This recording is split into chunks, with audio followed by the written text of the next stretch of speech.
Ladies and gentlemen, welcome to your daily dose of zombies news from the game and its community here on COD Zombies HQ. Thank you so much for tuning in today, where we've got an awesome show for you, so let's kick things right off with our first story of the day. Ever since the launch of Cold War Zombies all the way back on Die Maschine, one of the largest enduring Easter egg slash secrets on the map have to do with the ethereal monkeys that spawn throughout the map when inside of the Dark Aether. There are exactly 20 locations where these ethereal monkeys appear on the map, and it was believed to be possibly related to an unfound Easter egg on Die Maschine itself, because the time that these monkeys despawn is different from the actual end of warping back into the regular zombies map, that there exists a lot of detail in each individual monkey's animation, that there appeared to be no actual reason for these ghost monkeys to exist on the map, and within the Cold War game files of Die Maschine, a unique albino monkey model was found that was believed to be related with the Easter egg itself. Well, because the Dark Aether surprisingly doesn't make an appearance at all in Firebase Z, we didn't really get any kind of major updates about this during that map's release. But now that we're in the Outbreak mode, where the Dark Aether is featured during the holdout missions,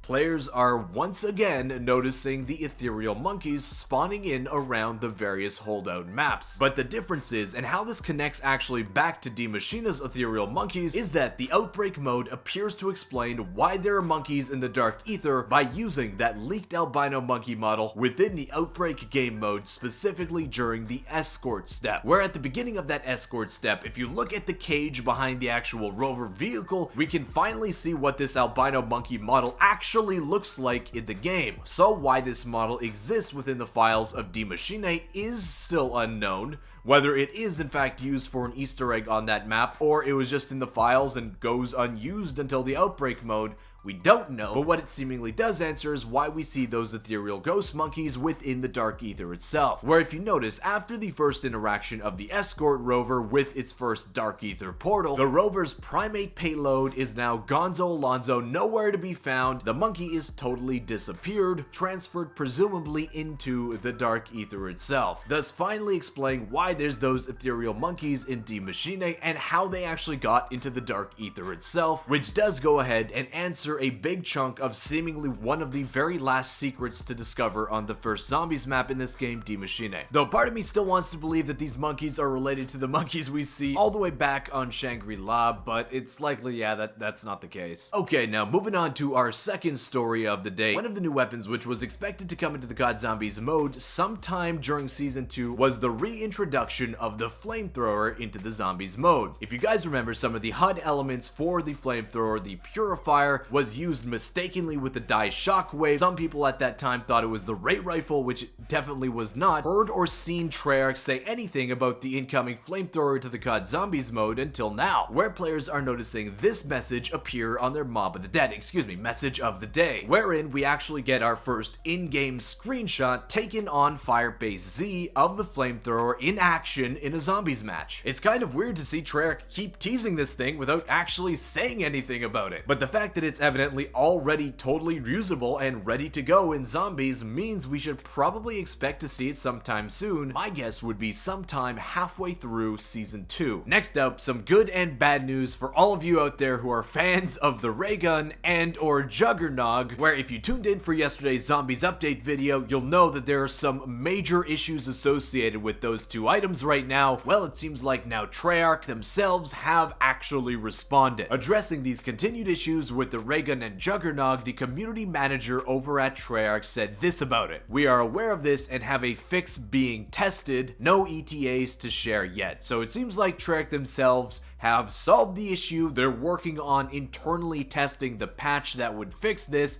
but for whatever reason, they can't actually give us a date on when this issue will be solved yet. So it's good to know that Treyarch is aware of these issues, but if you're a fan of the ray gun or any kind of other explosive weapons in Cold War Zombies and you've unlocked Juggernog Tier 5, unfortunately, it seems like there's still going to be a little bit of a wait until this major issue is solved. Next up, I saw some people saying how difficult it was to try and emulate simulate the knife lunge boost that enables you to skip the first door by in Firebase Z that we featured in yesterday's video. Well, it seems like Redditor Aboy325 has heard your calls for help and is coming in clutch with what seems to be the easiest way to skip the first door by on that map. Treyarch tries to patch it, the community is having absolutely none of it. It is another Aether Shroud blink jump location, but this one seems to be the easiest and most consistent to complete of all. The zombies community is notoriously creative and fickle when Treyarch tries to change or patch something that we in the community generally don't really like, so